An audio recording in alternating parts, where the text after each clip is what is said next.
अंबिका देवी मंदिर जगत उदयपुर राजस्थान।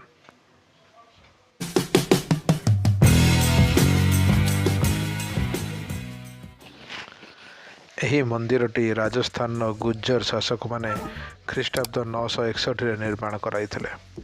ଏହା ଖଜୁରାଓ ମନ୍ଦିର ମାଳାର ସମକାଳୀନ। ଏହାକୁ ରାଜସ୍ଥାନର ଖଜୁରାଓ ମଧ୍ୟ କୁହନ୍ତି। ମନ୍ଦିରରେ ମାତୃଶକ୍ତି ଦୁର୍ଗା, ଲକ୍ଷ୍ମୀ, ବ୍ରହ୍ମାୟଣୀ ତ୍ରିବେଦୀ ପୂଜା ପାଉଛନ୍ତି। ତାଙ୍କ ସହିତ ଘୋର ଦ୍ରଷ୍ଟା ମା ଚାମୁଣ୍ଡାଙ୍କର ଏକ ଭୟାନକ ମୂର୍ତ୍ତି ମଧ୍ୟ ରହିଛି। ଅମ୍ବିକା ଦେବୀ ମନ୍ଦିର ଶାକ୍ତ ସଂସ୍କୃତି ଓ ଶାକ୍ତ ପରମ୍ପରାର ଧ୍ୱଜାବାହକ। ତନ୍ତ୍ର ଉପାସକମାନେ ଏଠାରେ ସାଧନା ଓ ଉପାସନା କରୁଥିଲେ। ଧଳା ମାର୍ବଲ ପଥରରେ ଗୁଜ୍ଜର ପ୍ରତିହାର ଶୈଳୀରେ ମନ୍ଦିର ନିର୍ମିତ।